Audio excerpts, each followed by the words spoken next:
Hi, everyone, and thank you for coming out. I think that one of the things that Dr. Rose did not share is that this is the 10th anniversary of our doctoral program, and we're really excited about that. That's good work. I mean, Dean Shane Martin, you know, it was his heart and brainchild 10 years ago, and now it's thriving. You know, so we have some of those candidates in here tonight. Again, like Dr. Rose said, I'm Darren Early, Director of the Family of Schools, and before I start, I just want to acknowledge a few people. You met Dr. Rose. In the back is our Dean Shane Martin, who's been very supportive of this dialogue. You have, where's Dr. Ben? Oh, all the way in the back, you have Dr. Jill Bidget, who is she is the Assistant Director for the doctoral program. And then behind the scenes making everything happen is our very own Deanna Pittman, who just gets it done for us. So Deanna's right up here. She's that coach, quarterback, referee, everything. She makes this happen. So it's my pleasure to talk to you first about what is the Family of Schools, and that's going to be like 30 seconds. We're a partnership, and we're a collaborative partnership with, I used to say 13 schools in the area, K-12 schools, 8 public, 4 parochial Catholic, and then 1 charter. But our charter school added a middle school, so it's actually 14 schools that we actually work with. And it's been a great pleasure to do this work in the Family of Schools, and that was the reason why we started the community dialogue like last spring. Was that last spring, Deanna? Yeah, last spring. Because it gives us opportunity to take the heart of LMU to the community, and then bring the heart of the community to the spaces in LMU. And it really builds a robust experience, not only for our faculty and staff, but for the schools and the students and the families in the area. So it's something that we take a lot of pride in, a lot of hard work is done to continue to build those relationships in the area. However, let's move forward.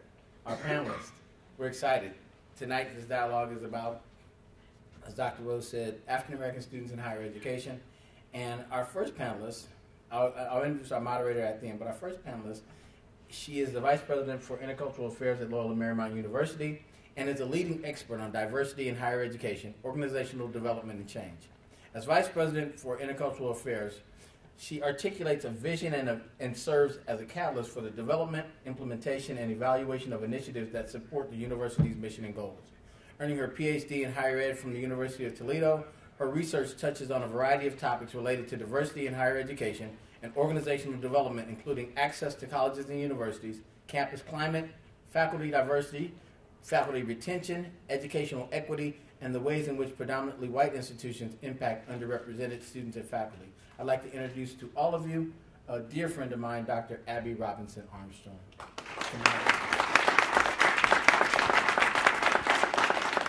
Our next panelist, who actually, I just want to thank him again. We, in the Family Schools, we have an annual hand and art exhibit with a reception for the community. And last, was that 2 weeks ago, Brad? 2 weeks ago, Dr. Stone was our guest speaker. But Dr. Brad Elliott Stone is Professor of Philosophy and Chair of African American Studies at Loyola Marymount University. Receiving his PhD in philosophy from the University of Memphis in 2003, he was a Fulbright Scholar at the University of Salamanca, and received it, and that is where, Dr. Stone? Northwest Spain. Okay, very good.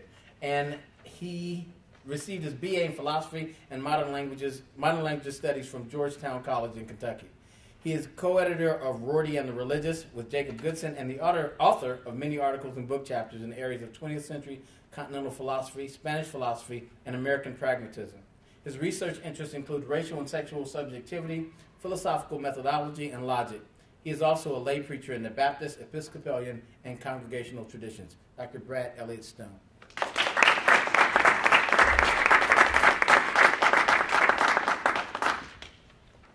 One of our own, part of the 10-year alumni of the LMU doctoral program, Dr. Lauren Turner. She received her educational doctorate degree in educational leadership for social justice from Loyola Marymount University in 2010. Her dissertation research, Portraits by an African American Male University Students, a retrospective study, examined forms of racism and the psychological impact on African American male students using portraiture to capture individual stories and critical race theory. She is currently a math teacher at El Segundo High School and has taught in public and Catholic inner city and under-resourced schools. Dr. Lauren Turner.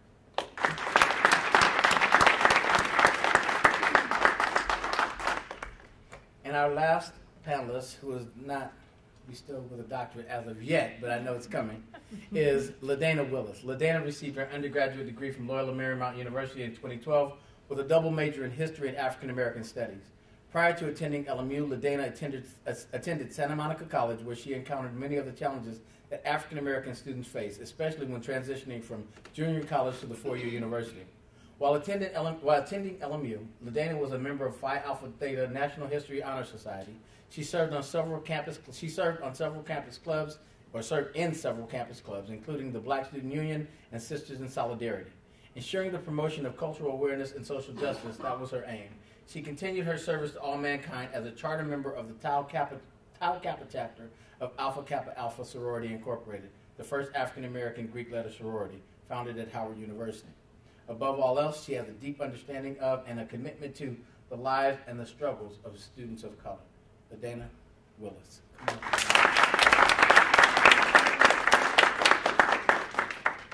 And the young lady who has truly graced us with the opportunity to serve as our moderator is, I would say she's a staple here in the School of Education. Dr. Stoddard has done so many different things. She's an associate professor and the chair of the Department of Educational Leadership at Loyola Marymount University. Earning her PhD in College Student Services Administration from Oregon State University, her research interests include humility in the context of higher education, mission-based learning outcomes assessment, and adolescent development. She has 35 years of experience working in higher education as an administrator and a faculty member. Thank you for moderating for us, Dr. Stoddard. Dr. Beth Stoddard, give her a hand, please.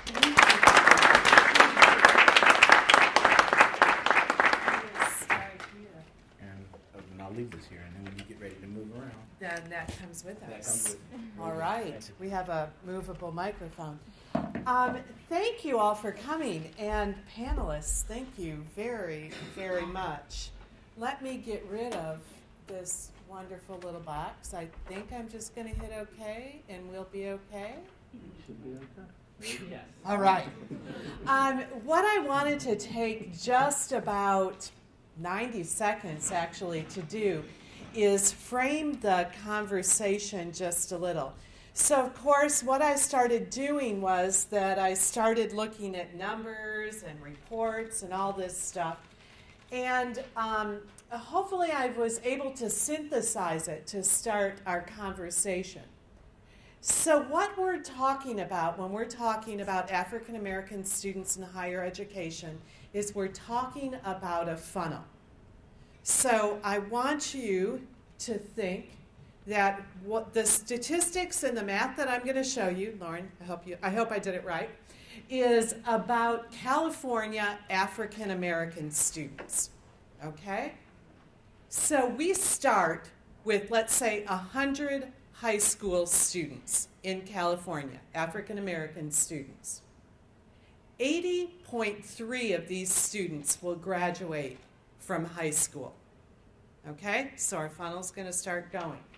Out of that 80.3 of high school graduates, 77.9 matriculate into higher education.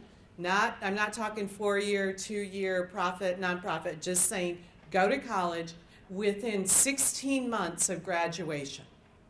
Okay? So now we have 62.5 students out of our original 100. Then in college, the graduation, the 6-year graduation rate for African American students in California is 44.6%. Okay, so now out of that 100 students, we have 28. We start with 100 students in high school. We have 28 who graduate college. So with that, let's start talking. We'll just leave that up there and depress ourselves, right? So, video people, we need this microphone, right? Yeah. Okay. All right. So I'd like to start with our panel and ask each panelist to briefly describe their K through 12 experience and their experience in higher education. and then give us a little bit of information on how their experiences impact their perspective on social justice and educational justice for African American students in higher education. And Abby, I think we'll start with you, this one. I'm going to pass around. Basically, I grew up in Tallahassee, Florida, right in the midst of two major universities in that state. I had quite a few African American faculty and an opportunity to hop around on campus to engage in all kinds of both academic and non-academic activities. And from there, I won a national scholarship from the Eli Lilly and Company, and I could use it anywhere in the country that I wanted to go to school, so I wanted to get out of Florida. I'd never been out of Florida but twice during my whole growing up years. So anyway, I ended up going to a predominantly white institution, University of Indianapolis, where I did a Bachelor of Science. And that was where I began to realize that there were differences, that the challenges for me were very different than challenges that I was observing with peers in my classroom, because I was one of 2 or 3 African Americans in every class that I was involved in. So immediately I could tell there was something different. One of the things that was different for me was what we call, the cultural situation. My peers would talk about, when we were taking, I'll never forget, we were taking history, world history, and my peers talked about the Parthenon, as if, which was true, they had all been there and visited, not all of them, but many of them had. So immediately I began to feel like I was less than, because our only Parthenon I ever seen was in the book, in the textbook. So immediately I knew that there was something different. And then I went on from there to all predominantly white institutions.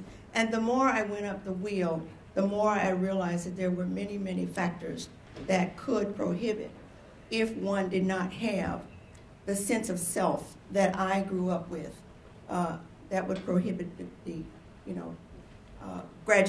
me graduating from college. Good evening. I grew up in rural America. I grew up on a tobacco farm in Sparksville, Kentucky. Population maybe less than 100 people.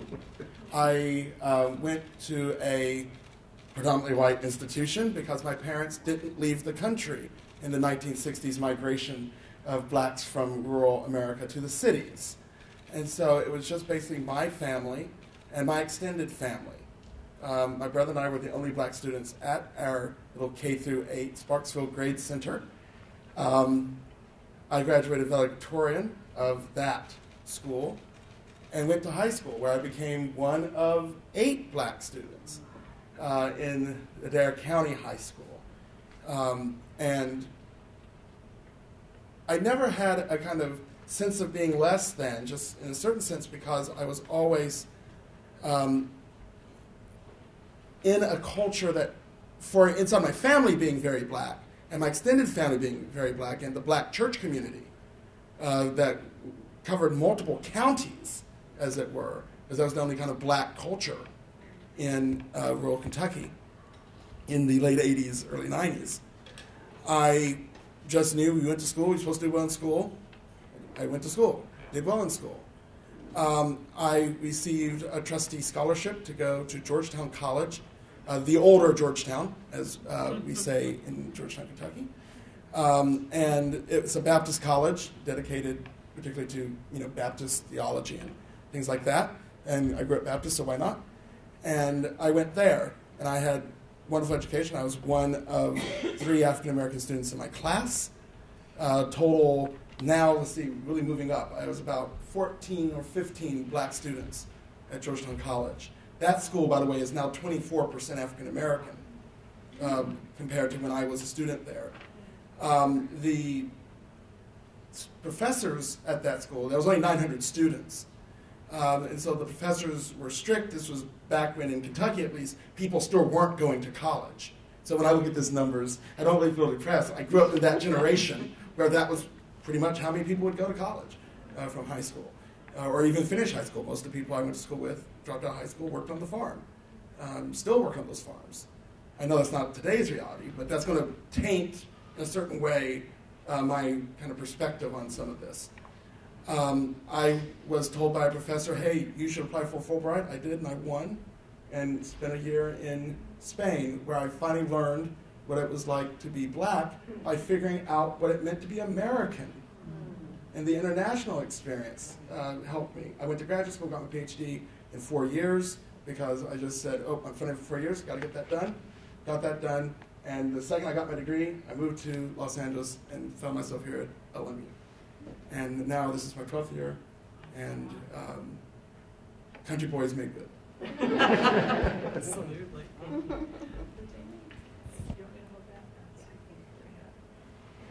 Thank you for having me here. So my K through 12 experience is a little different. I attended school in the city, in Los Angeles, and I attended predominantly African American and Hispanic schools. So a lot of the focus in the classroom, in addition to academics, was on progressing the student in terms of like allowing us to kind of identify our culture. And I think my teachers did a really good job, especially in middle school and high school, with that, with focusing on cultural significance and its relevance in the classroom. From there, in middle school, I attended public school, but in high school, I attended a private school. So I noticed the difference from going from a public school to a private school. A lot of the resources that we had in our private school were more than what we had in our public school. We had personal textbooks in comparison to like the used and worn textbooks that we had. In our high school, we had access to teachers after school who could assist us with lesson plans and all those difficulties. And there were just a lot more resources. After graduating high school, I attended junior college instead of going directly to a 4-year because I just didn't get into the schools that I wanted to attend. And so going into junior college, I knew that I wanted to eventually transfer. So I intended to spend only a year there, and I wanted to get the credits that I needed as soon as possible. So I took the freshman placement exam, which is what every freshman has to take when they go into junior college, very seriously. And I performed well enough to test out of a lot of the prerequisite courses that most incoming freshmen have to take. And the benefit in doing that is that it doesn't prolong your stay at the junior college, and you're able to transfer and get the units that you need a lot quicker. Some of my peers were not able to do so in terms of their performance on that test, and it took them a lot longer to get the credits that they needed to transfer to a 4-year university. And as a result, a lot of my friends never transferred, and they ended up dropping out. Thank you. Mm-hmm. Okay, I'll just start my experience mostly since I've been teaching.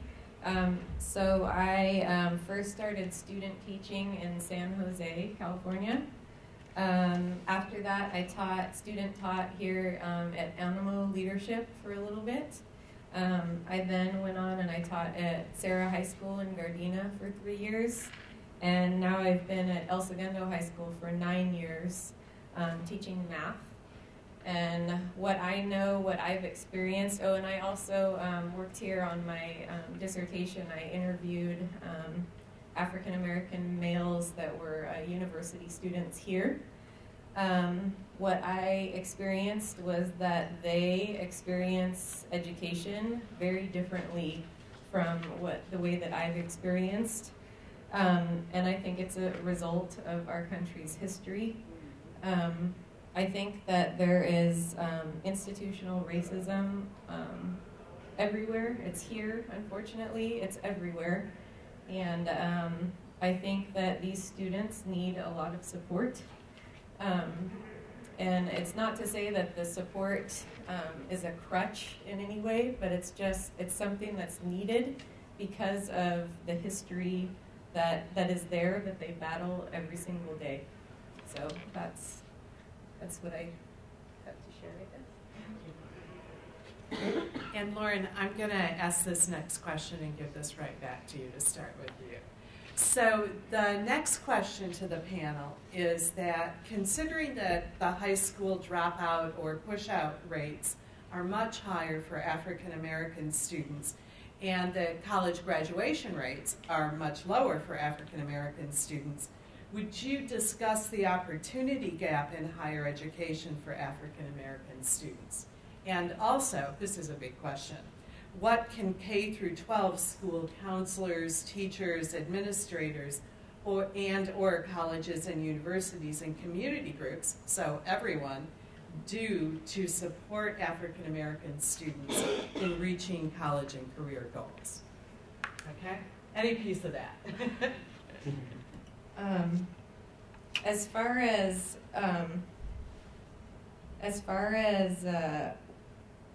what's going on in the rates, I think you've kind of addressed that.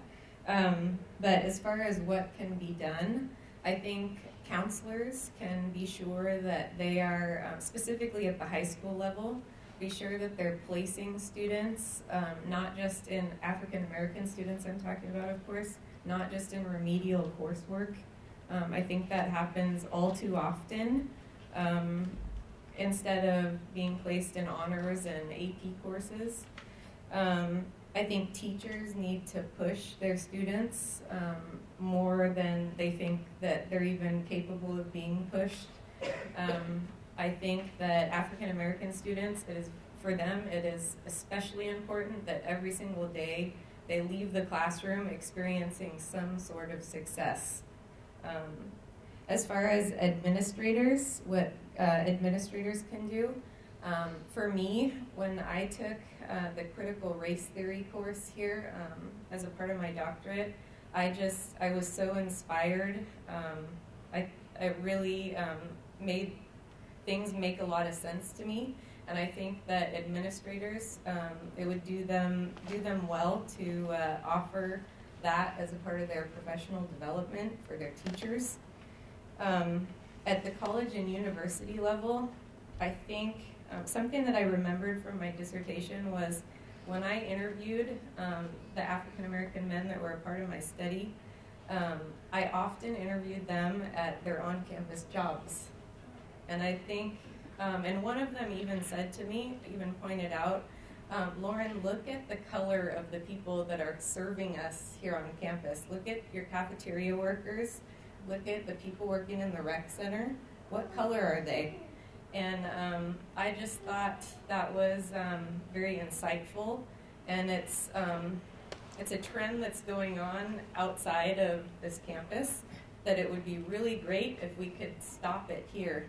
And if they could just be students when they're here and not student workers.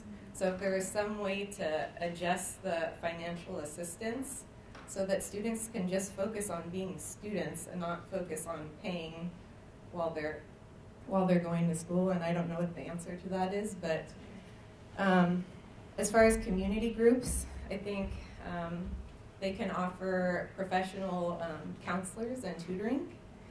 And then policymakers, again, I think that critical race theory should be a part of every teacher education course or program. Thank you. So I focused on my high school counselor in addressing this particular question because I felt that she did an excellent job in preparing us and presenting us with the possibility of attending a 4-year and allowing us to receive it as a realistic goal. She was a former, she graduated from our high school, which was St. Bernard Catholic High School, and she also graduated from Loyola Marymount. So she just represented success to me particularly, and I think to all of my classmates, as an African-American woman who attended and graduated from college. And she did a really good job of setting a standard of success for us. And so with that, she expected us to apply and attend and graduate, and she provided us with the resources to do so. One of the really great things that she did in our college was she set up a college center for us. And in that college center, it had, like different flags from different schools, and then all of the requirements that were necessary in order to go to that school. And she also orchestrated college visits to where juniors and seniors from high school would be able to visit with different college representatives and interact with them and talk to them about the future or their career goals and finding the best college that worked for them. Dr. Stone? Okay, in a brief homage to one of my mentors and people I have, if you do Thinker Toys kind of thinking tricks, in my board of directors is Dr. Jwanja Kunjufu. And he would want you to take a moment, and you can do this kind of in your own head or say it out loud if you'd like. I want you just to kind of say to yourself 7 times, and African-American people in the audience, you need to do it too, because I think everyone's afflicted by this. I want everyone in their head to simply remind themselves, there's actually nothing wrong with black students. I need you to say it at least 7 times, because psychologists claim that you have to hear something 7 times in order for it to begin to sink in.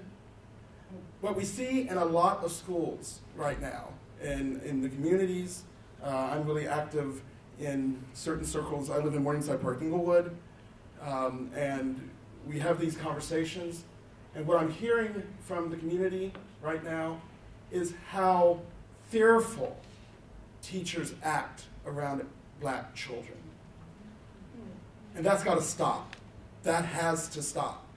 So one of the key things I think that K through 12 schools can do is hold high standards of excellence and not be afraid. LMU, I've been here 12 years. I've been interacting with a lot of students. I claim that sometimes we have these doe-eyed wonder workers that come through. Oh, I want to leave LMU and I want to just change the world. And I'm just going to walk right into a Compton school, and just change it. And then I say, well, have you taken Introduction to African American Studies? No. Have you taken Introduction to Chicano Studies? No. Have you taken Introduction to Asian Pacific American Studies?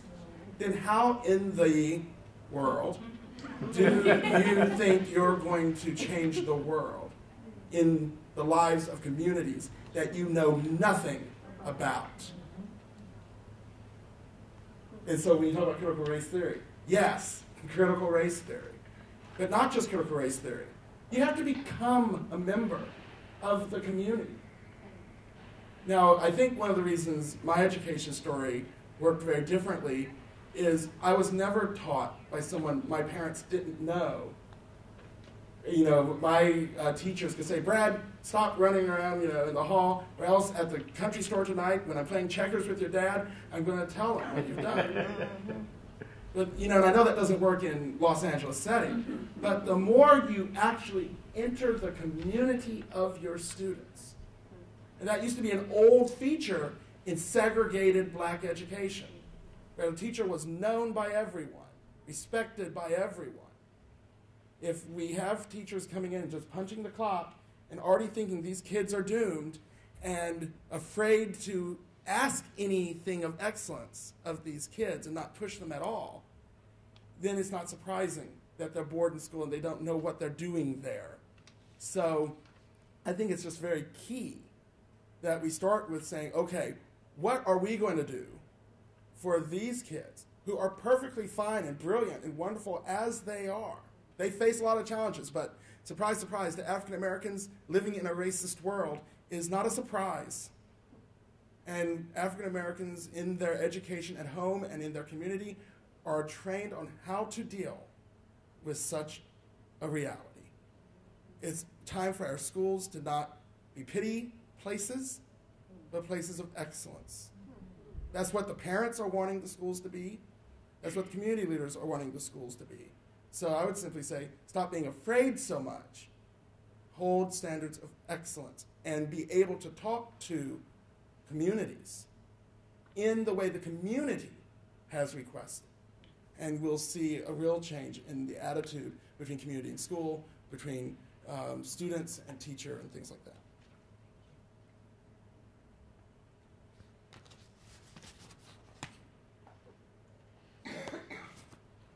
Well, being the little old lady that loves to do research, I looked at a number of studies that have been conducted on African American students, and there was a real tale to be told here. For example, in 2005, Hamilton studied African American men at multiple Southern California institutions, universities, colleges, and universities, and found that there were several non-academic or non-cognitive variables that were instrumental to their success in educational settings. And those variables included attachment to the academic association in which they were attending, personal emotional adjustment, social adjustment, and a strong support person and or system. There were other researchers who conducted similar studies, and their findings were very consistent. For example, Harper, who runs the African American Male Institute at University of Pennsylvania, conducted a nationwide study of African American men in college, for example, who had a 3-point GPA or above. And what he found was the exact same thing. Specifically speaking, what he found was that those students who were part of his study pointed to the fact that same-sex peers made a huge difference. And same-sex peers is definitely not an academic variable. It's a non-cognitive variable.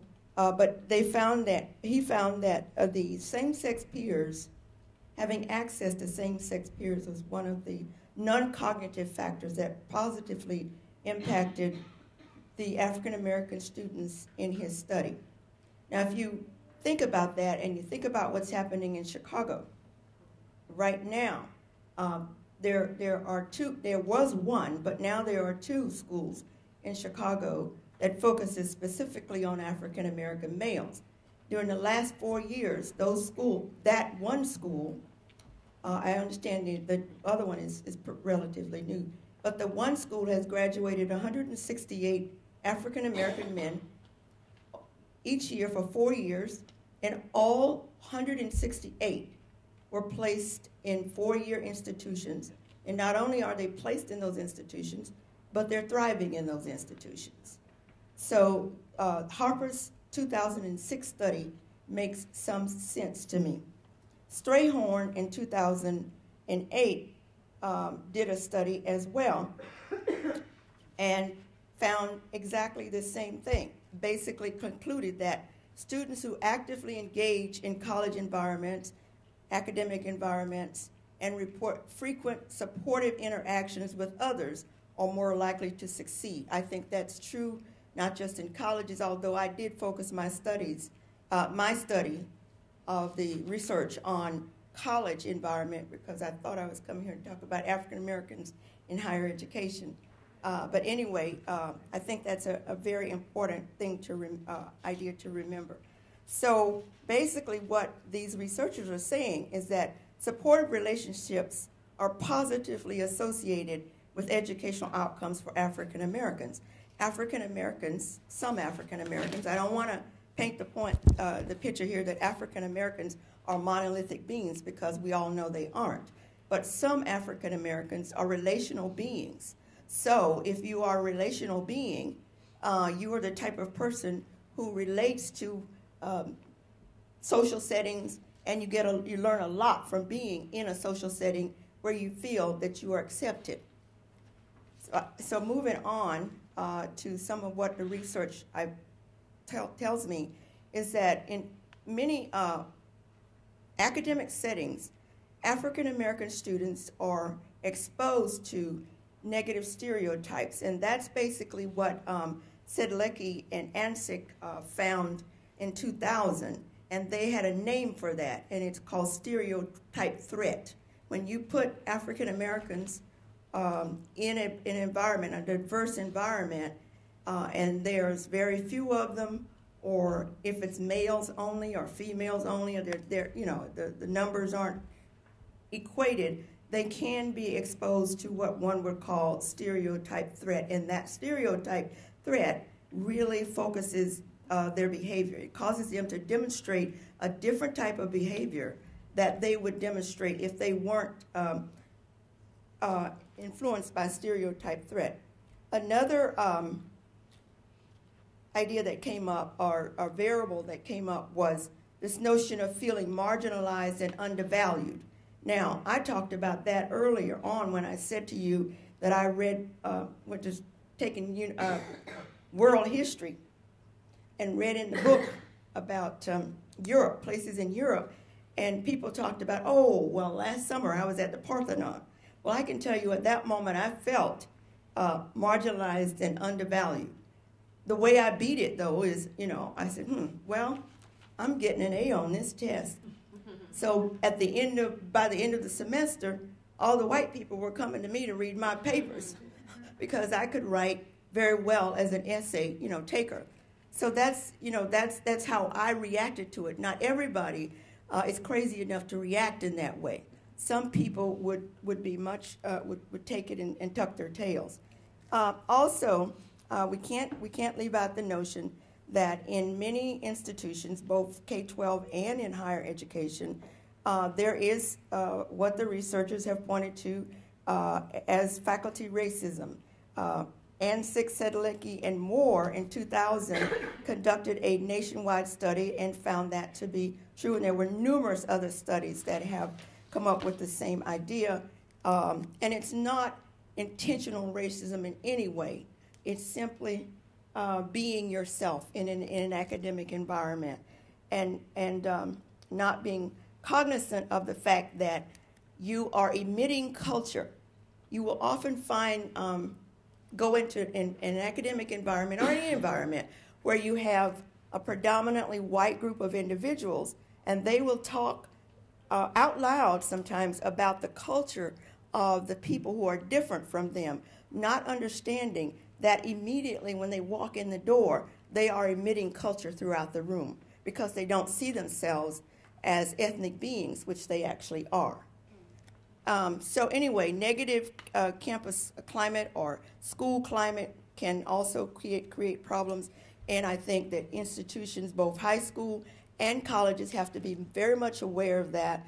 LNU is, and we frequently do climate studies here and use that information to continue to transform the culture and the institution to better meet the needs of all of our students.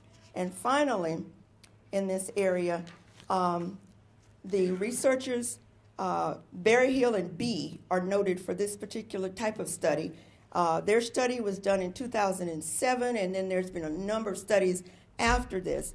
But Berryhill and Bee pointed to the poor psychological sense of community that frequently African American students find themselves in.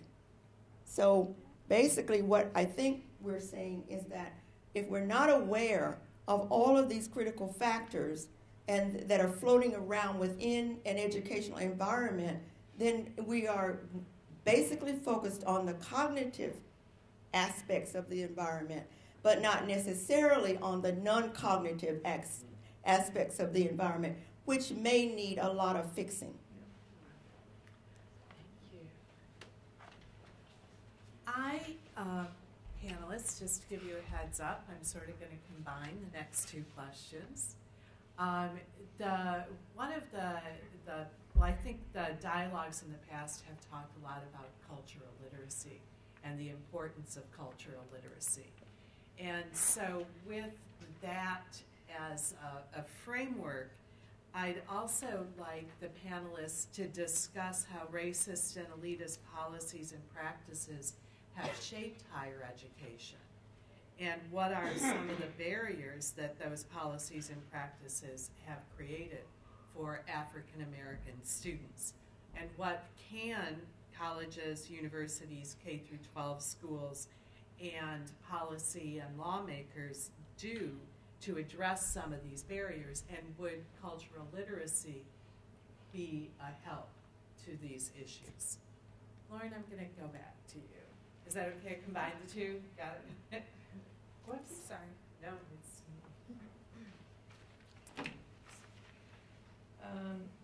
Okay, well, I think one specific action that can be taken is to make critical race theory a course that is a part of it's a part of undergraduate programs. It's a part of graduate programs. I think at the university level, there's you could increase or somehow make it so that in every course, every professor's syllabus, at some point there's a point where there's editing, or there's a group project, or there's some sort of group work that involves people working with people that don't look like them. I think that's really important. As far as the second question about racist and elitist policies and practices that go on and what can be done about them, I thought of two, and I think just jumping straight to the answer, I think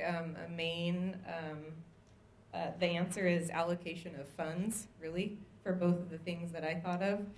And I'm interested to hear what everyone else thinks. But the first one was the appearance of schools and the upkeep of schools that are attended by predominantly African American and Latino American students.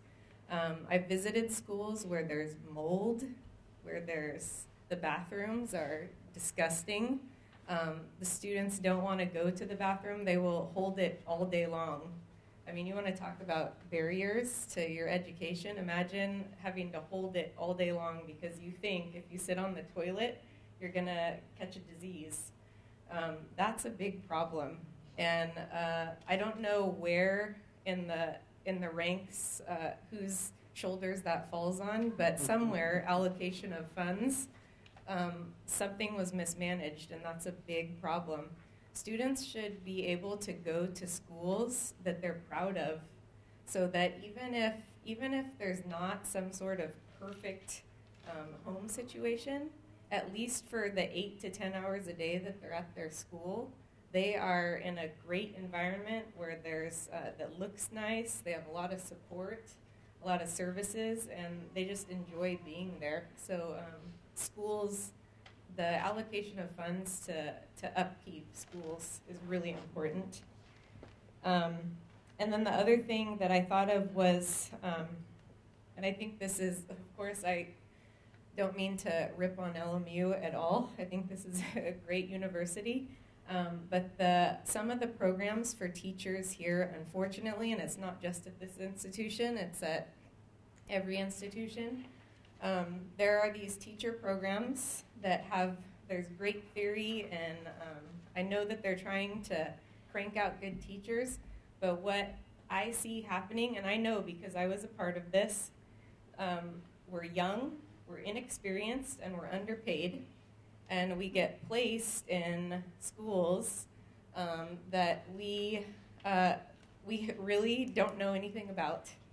And so consequently, we go to other careers, or as soon as another higher paying opportunity comes up, we move on. And ultimately, that hurts the kids because there's just turnover after turnover after turnover, and no strong program ever gets to get established. Like in the math department, for example, you might start something and then you go, and then it's on someone else. And I don't know what the answer to that is, but it's a problem. And I think, again, it's allocation of funds. Once you find a good teacher, you need to pay for the talent. And I think it's not happening.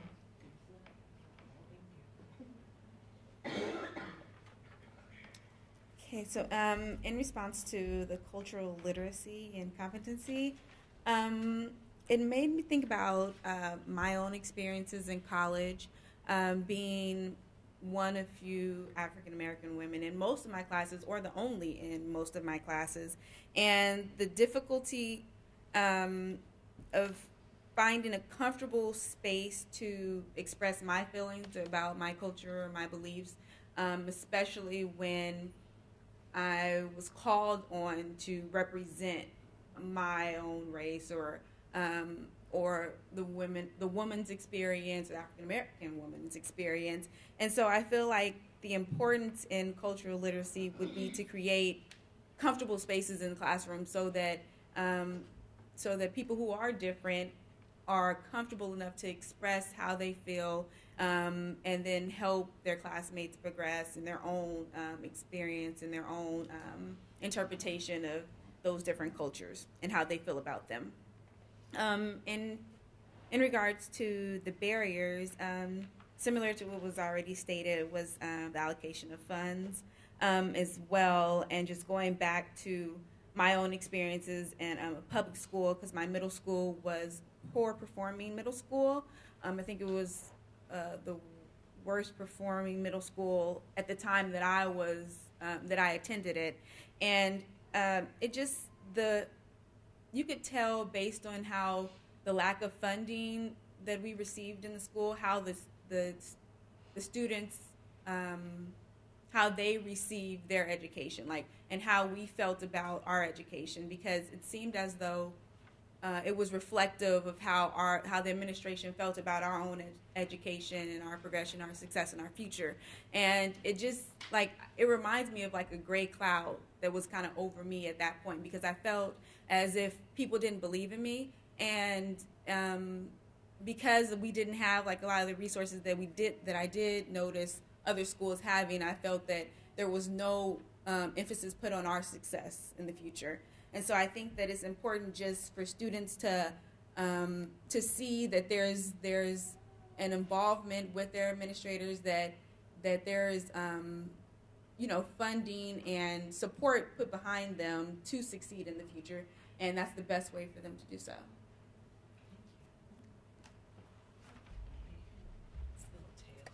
Yes. Well, I definitely, would agree with the idea of cultural literacy. And now for my scandalous statement. I always have one every time I speak. I think a lot of times, even with things like critical race theory, what students get out of what they think is cultural literacy is something like political liberal sentiment, right? And that's not going to work.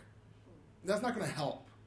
So we have a lot of well-meaning liberal whites, as I call them in my writing, whose hearts are big.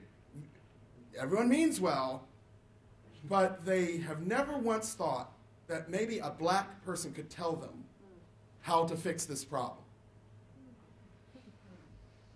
They learn the theories from non-black people, and they go to black places, and then there's black parents, black students themselves saying, here's what I need. Oh, don't worry, I've learned all this critical race theory. I've read the books. And so I don't need you to tell me what I need to be doing. And that's, of course, the first mistake, right? One of the tricky things that we see in terms of racist and elitist policies is this demand that communication take particular forms, and our increasing reliance on testing as a way of determining performance is the increased hegemonization of education process. It ignores multiple intelligence. It ignores the ways in which African Americans have actually said, we refuse to learn this. We refuse to accept this. We actually know that it's wrong. We know it's incorrect.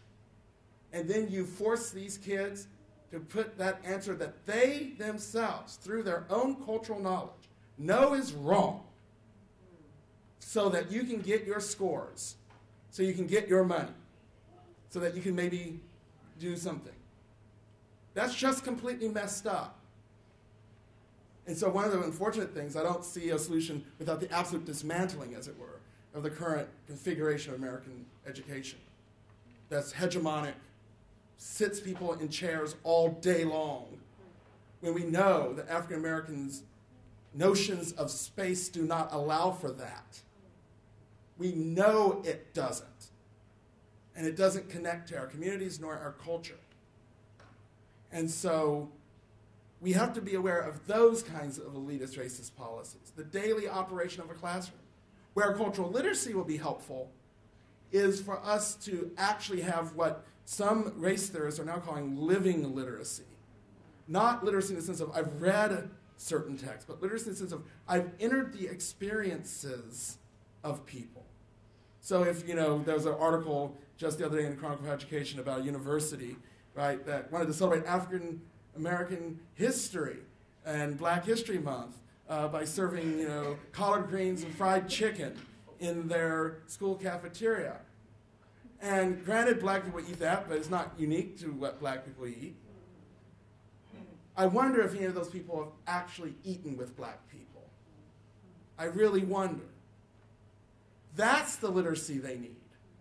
Not things they simply have read and have certain feelings about, but actual engagement in the community. And one of the things I think will help LMU is this new emphasis in our strategic plan right now for engaged learning. Get off this bluff, not in charity, not in kindness, not I'm going to go save the Black and brown people, but the actual engagement with a community that says, let us teach you. That's a very different notion, right? It's different than we know stuff and we're going to come to help you. But let's go to you and you teach us. The biggest crime still, as it relates to African Americans, if I put my chair of African American Studies hat on real quick, the biggest crime in America still has been no one has asked the Black people anything. And the sheer amount of things that Americans do not know that Black people know is morally appalling, let alone intellectually appalling, morally appalling. It's time to start asking our communities what they know, and that becoming the basis of literacy. And when that happens, people, even well-meaning people, won't try to make guesses that offend. And will finally have the guts to fight for excellence because they'll be able to demand excellence in the terms of their very community that would equally demand that excellence. You can't demand excellence in a community using the standards of a different community.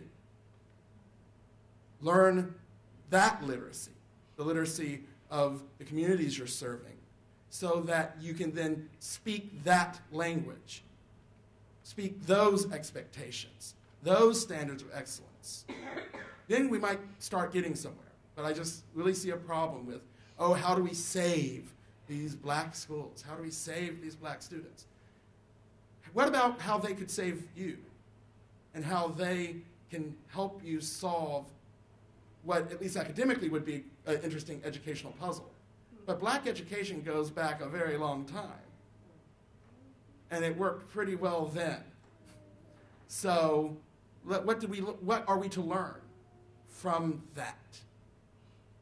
We don't know because no one's asked. Thank you, Reverend Stone. Brad and I are wonderful colleagues.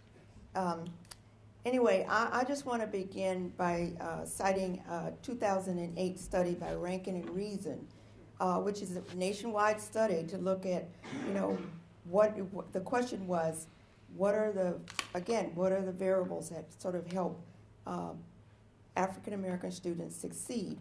And one of the ideas that they came up with are interventions, and I don't think you would call it an intervention because I think we all know it, but anyway, they listed one intervention in this form of cultural competency for teachers and administrators in colleges and universities, and I do think that would be very valuable kind of professional development in K-12 as well. Now, I would post here that cultural competency doesn't begin with me knowing somebody else. It begins with me knowing me. And if any of you have lived outside of the United States like I did for 17 years, what you find out is everybody else knows you, and they know themselves.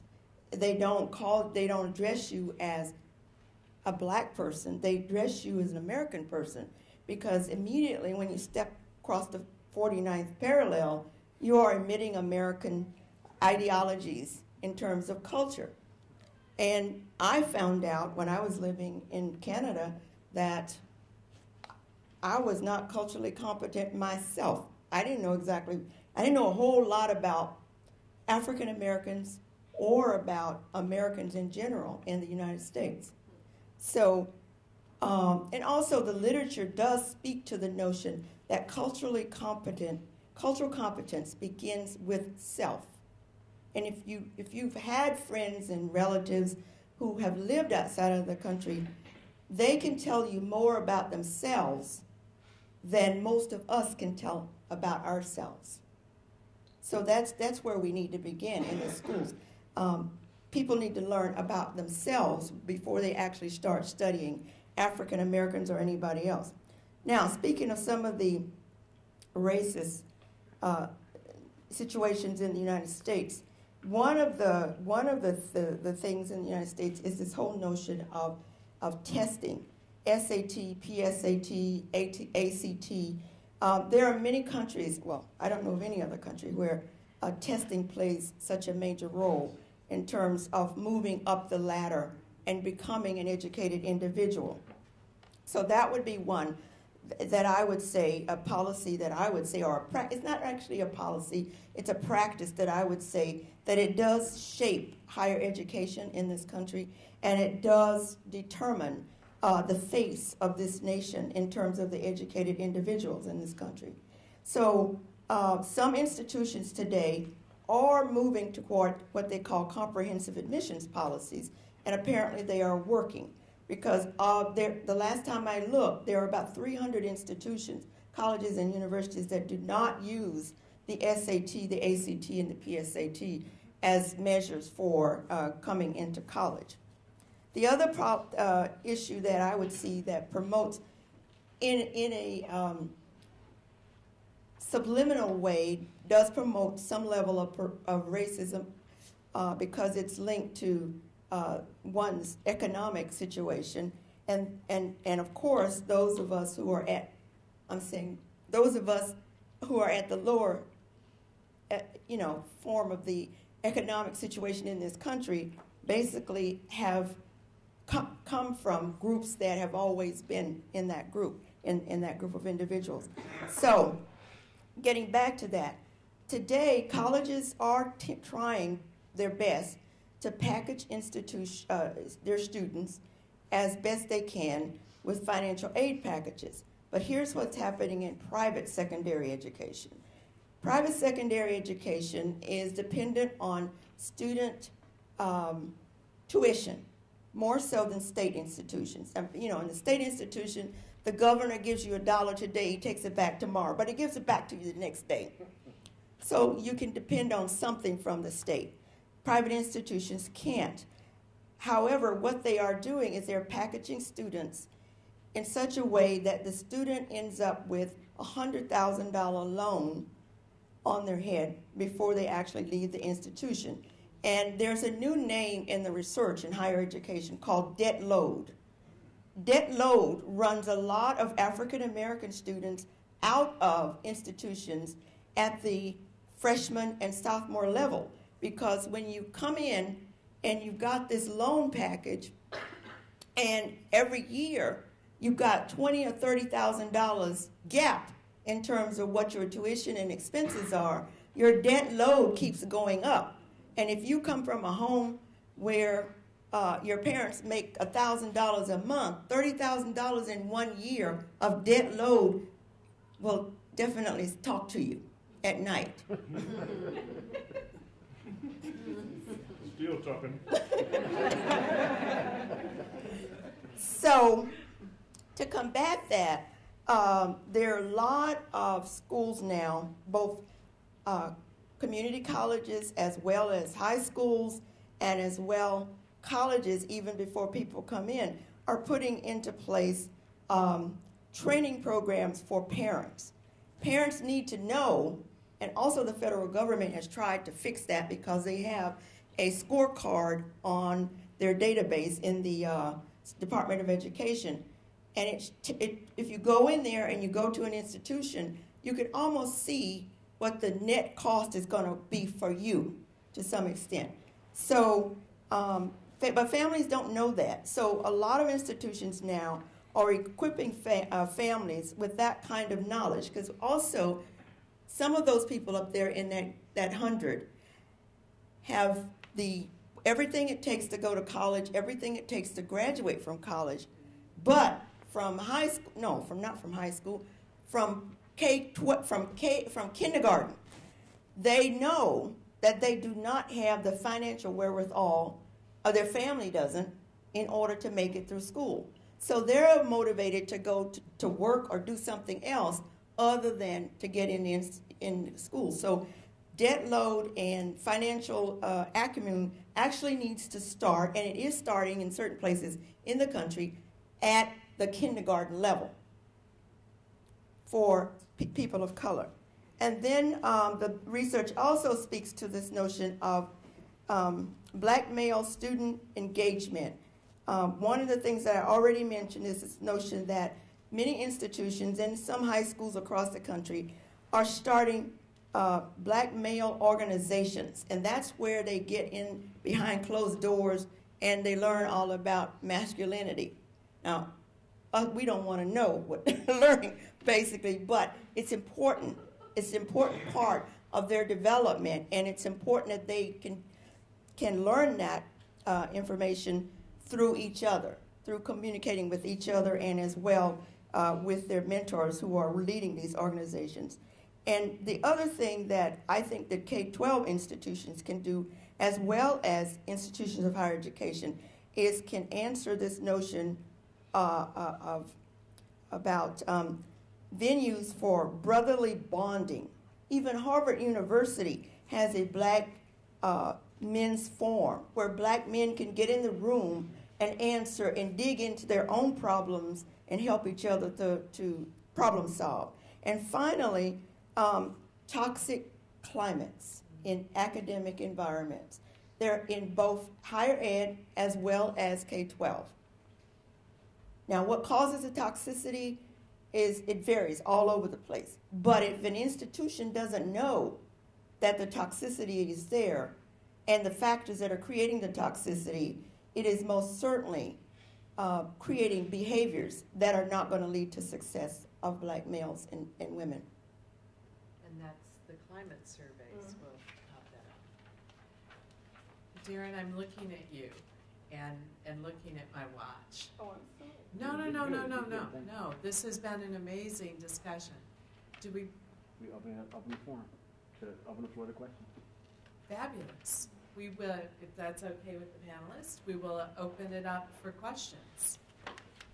Yes. Well, we were getting real close to it there. A topic that's been on my mind is the whole issue. We talk about culture. Well, there's a term that I like to talk about is college going culture.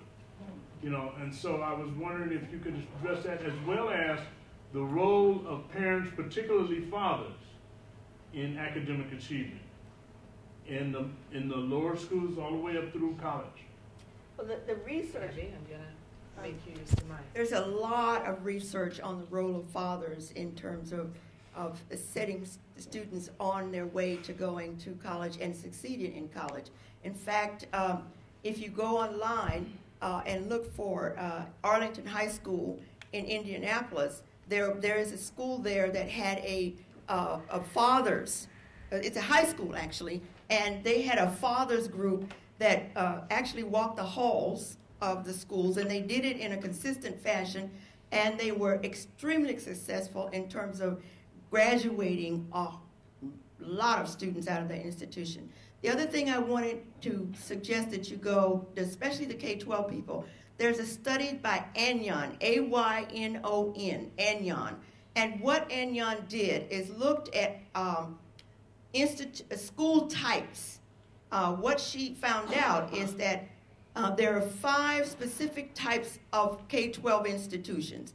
And I don't remember all of the 5, but I do remember the two, the one at the top and the one at the bottom.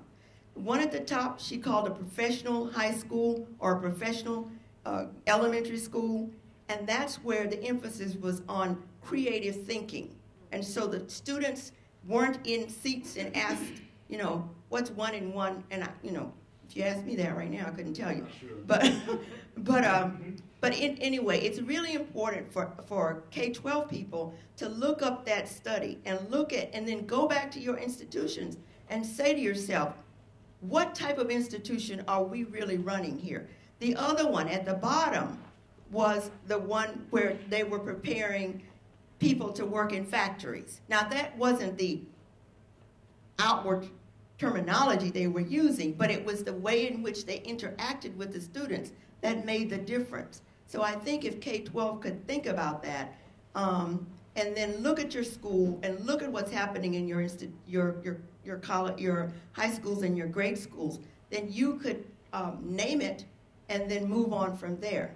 But the father does play a major role. That was Arlington what? Arlington High School in Indianapolis. Lauren, was there anything from your study that, no. Okay. Other questions or comments? I have probably a comment. I'm not American, so the term African American grates on me. So in all these studies, all this literature that we're discussing, is it specifically African American students, or is it students of African descent, be it Africa, the Caribbean, and so on and so forth? That's my first question, and then I have something for you. Well, I can speak to the studies. The studies that were conducted prior to the government changing the way in which we are labeled, all included what the United States has always done, unfortunately, and that is if you had 1 drop, you were African American, regardless of whether you were African, whether you were Caribbean, whether you were from so yes, they would have not disaggregated the data to determine who was Caribbean, who was Puerto Rican, because Puerto Ricans are Americans, but who would be Canadian blacks, and so on and so forth. Because I think that affects what we're talking about greatly, from my experience. But that's a separate conversation. But that's the truth. Yeah. Well, one mild rejoinder on that would be to point out that, of course, the forces of white supremacy doesn't care whether you're from the Caribbean or from but that's how the vector. But this is how. Well, might not be accurate for Africans. Oh no, I think that would be true. What's interesting is precisely how racist forces have forced that clustering together. Yes. And so I would be mildly wary of over disaggregating if it might make us feel, particular backgrounds feel different or better or worse or whatever.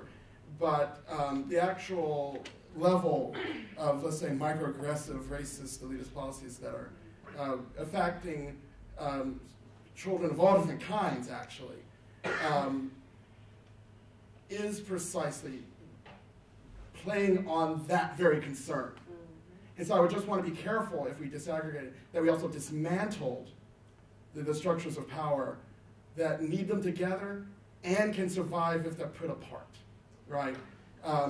There is a bunch of interest. I'm currently working in the West Coast preparation group for the 8th Pan-African Congress that's going to meet in Accra this coming year. The first time the Pan-African Congress has met actually in Africa. And it's very fascinating how many efforts there have been, and even our own efforts working with the United States government to try to tease all that out, to precisely prevent any Pan-African activity. You also had a comment. Well, the schools, the 14 schools that you are in. I know I have a son that attends, he's a junior here. Okay. I have a daughter who's a senior at Fordham in New York, and I have a daughter who is at one of your family schools. Okay. And I'm just curious, the outreach that you do, how many people here come from these schools, and if that number is on the small side, what we're doing, I don't want to say wrong, but if this is addressing how we can get to these kids at this age so that later on they have a different view of what school is like and what they can get to, where's the disconnect? So just to to frame the question, we work with, like I told you, we work with 13 schools, and one of the pieces, and just to kind of give a background into the whole community dialogue series, it was specifically designed to look at, and I appreciate how you kind of framed that, Dr. Stone, but it was designed specifically to look at African American students, because there's a unique issue around identity that African Americans have that continental Africans don't have. Yes. You know, or that Belizeans or Caribbean or Jamaicans or whatever. So that was the design. Now looking at this contextually in terms of the family of schools, just to kind of, LAUSD, 9% African Americans. If we average our schools across the board, about 56%. So we have a cluster, but it's a unique cluster, and who we see in these spaces are uniquely different than what it looks like across the district. So we're kind of like put in the same pot, and it's like, okay, now what do we do? In terms of the folks in this room that are connected, I don't really know, because I don't know a lot about this connection, but what our desire is to do a few things. One is some things are intentionally, and some things some things just kind of happen in the process. So I would say, and I'll speak for both of these also, myself, Dr. Robinson Armstrong, Dr. Stone, and just by our presence on campus, our desire is to always graft in, I'm not going to say first, but oftentimes primarily African American students, because we want this to be a third space. We don't want this to be a space where they feel like they're visitors at LMU. And oftentimes that's the conversation that we have. So and there's other folks in the room doing the same thing.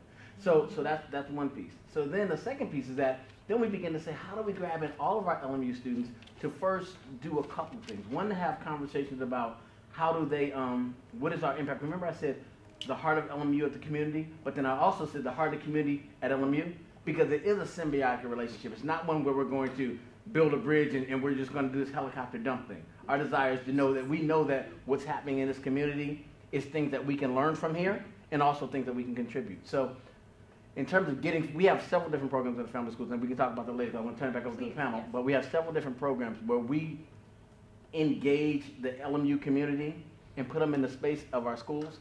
But there's also an education there, because many, and I think Lauren talked about this, many folks in this space don't necessarily, and Dr. Robert, don't necessarily have that cultural competency conversation.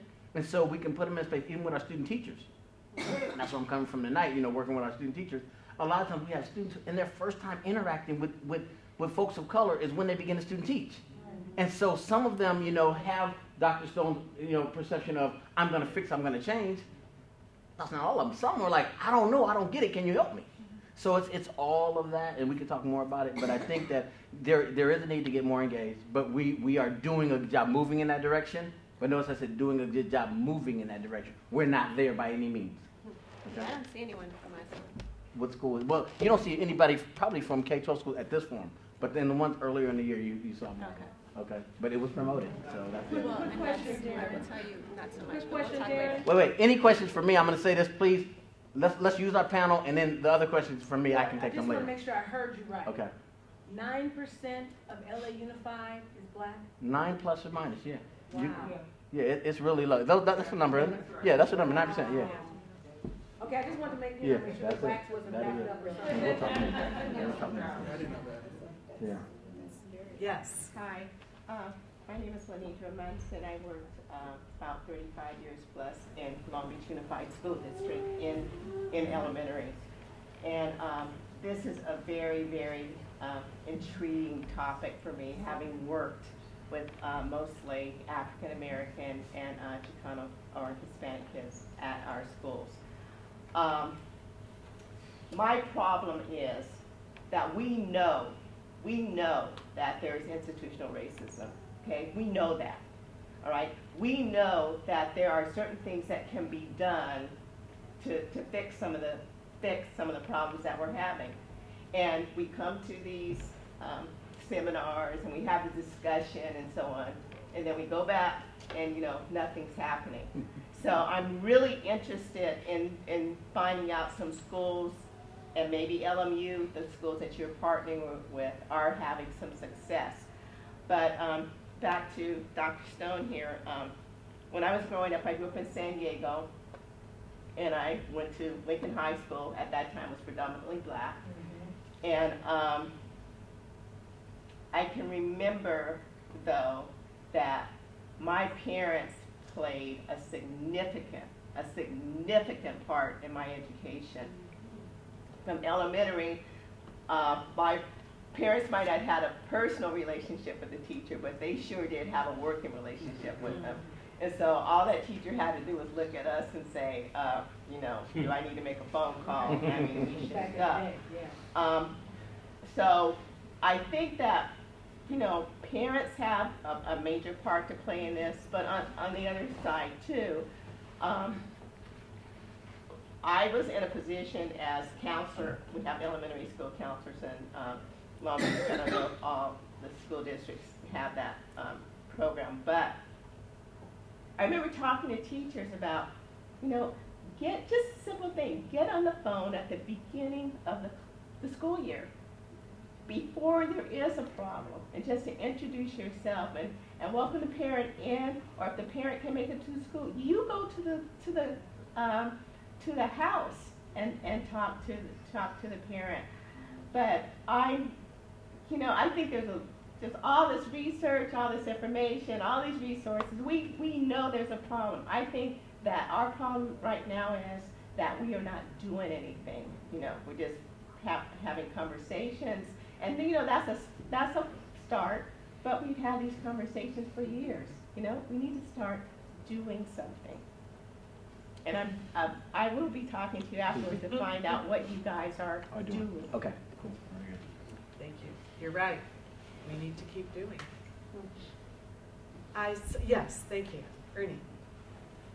Among the literacies that you're starting to see in the literature these days is equity literacy. And it strikes me that the panel in various ways have been talking about this evening. There's a famous drawing of children lined up by a fence, and they're different heights. And in the first panel, all of them are given a box to stand on, and all of the boxes are of equal height. Well, the smallest child on the end still can't see over the fence. The next child has to jump up and down to try to see anything. The next child can barely peer over the fence. The tallest child on the far end can see easily over the fence. And that's equality. On the second panel, all the children are given different heights of boxes.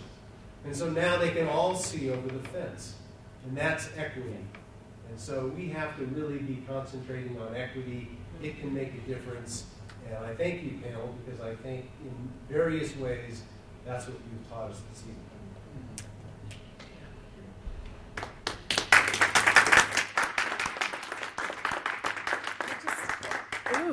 I just want to spill water. I think that means I'm over. I'm not a good moderator anymore.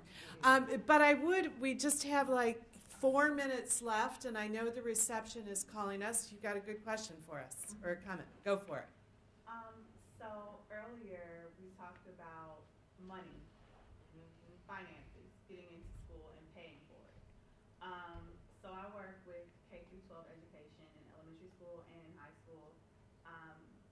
And I guess the biggest thing that my friends who have graduated from undergraduate, graduate school have discussed is the return on investment. So you're going to school and you're paying all of this money, but when I graduate, will I get a job? How much will the job pay? Will I be accepted at my job? Will I be comfortable? And it's something that I talk to my parents about a lot because they come from the age of where like you go and work at the post office and you stay there for forever, yeah, and you retire and there's a loyalty, but we don't have that anymore. So can we make higher education more appealing to students when they're not seeing the return on investment in their communities, where it is an instant gratification thing, where, you know, I go and I get this job and I can move up, or I have money now, I'm not struggling in school. How can we make it more appealing for the return on investment, but also helping them to understand that college is just not going to get a degree, but also networking, learning how to be an adult without the help of your parents, learning how to give back and be a contributing citizen to your community. Now, talk about things that are discussed at the university level in meetings after meetings after meetings. You hit it. Do you either of you want to? And basically, I think you have to, I think that if you're working with parents of young children, you need to help them understand one thing that you just said, which is education. There's a difference between a career and education. Education is really about professional development and personal development on, you know, as an individual. So that's one of the big payoffs. And I can remember in my own situation where when I went to college and I took art appreciation, where you had to remember all those different paintings by who and who and who. And I hated the class. But anyway, when I stepped off the plane in France and went to the Louvre, that's when I understood the value of an education. Okay, now there is money attached to it. But the other thing you have to help the parents understand is that there is never, to my knowledge, unless you are wealthy and you're stepping from one wealth form into another. Of course, if your father owns Apple, you're going to go in and work in the mailroom for a couple of days, but the next day you're going to be the CEO. But primarily, that's really that's an anomaly in this country. Education, or college education, has never led to someone getting a degree one day and stepping into a job the next day where they're making $100,000. So, but what it does lead to is what you just said, the opportunity to move up. If you don't have it, that degree, the opportunity to move up sort of goes downward. So I think that's the perspective that parents have to understand, and also the value of not just a formal education, but an informal education. If you go to, this is very popular in New York, parents have play dates. Why do they have play dates? Because they have picked out the videos that the kids are going to watch at the play dates. Why do they have play dates? Because somebody's going to take the kids to the museum that Saturday, or somebody's going to take them to somewhere else, whatever. There are many, many free opportunities in Los Angeles. I don't take advantage of them because I hate the freeways. But my point is that if you could get parents to understand that education is a big thing, it's a thing that broadens you out, then you pair that with the informal experiences with the formal experiences. You already have somebody that's ready now to go to college when they get to that point. So get those parents with play dates where they're taking those kids down the street to the museum or to the Watts Tower or something of that nature. I would throw just quickly, philosophically, what I would see as kind of just a moral polemic. I've always wanted us to pause and think about why it is that we're even talking at all about returns on investments, and that particular groups of people have to be concerned about that more than others. Right? One of the unfortunate things about education in the United States now is the stakes are way too high. Right? And the whole notion of success or failure is whether you go to college. I still secretly in my heart think there's too many people in college in the United States. But some of that is, I also am very aware that we're in a society that just can't go back to the farm anymore. But one of the unfortunate facts is we do see African American students particularly, right? Or just black students, whoever you want to label it. Students in general, who are really only here because they know they need to do it to have the opportunity. That should be more morally appalling than anything else. And so one thing I think that could start in K through 12 would be to actually teach things that are actually of intellectual interest to those kids. And we're just not, because we're teaching to test. And even when we weren't teaching to test, we weren't teaching black people anything of massive interest. Self-development. We have to turn K through 12 into a self-development place. So then inside their own heart, they develop this passion to know more about the following things. Then they go to college not because I need a way to have an opportunity, but to say I'm going to go to perfect my knowledge in this. I'll become a bachelor, then a master, right? And then a doctor, to hold the doctrine of those things. The highest learning, as Confucius would say, right, of the things I'm interested in. But the entire educational pathway for most lower class and working class, poor, black communities is you got to do this or else you're doomed in life. And that's just way too much pressure. So you have first grade black kids trying to tell me where they're going to go to college and what they're going to major in. I'm like, you don't know enough to know what your major is going to be. That's just ridiculous. You're at an age now where you should be not eating the paste and drawing stuff, right? And finding out what your passion is. But we've really made education for black students in America dreadful and full of anxiety. How do we fix that? It would be one of the things. So how do we get out of that investment language to begin with and say to black students, like I do to black students at LMU, you belong here. You're not here just to get through here. If you come through here and on graduation day, I only know that you went to class and got grades, I'm going to snatch the folder back. You don't get good. Now I have this image of you on the stage grabbing people's. I think that we need to take this conversation to the reception area.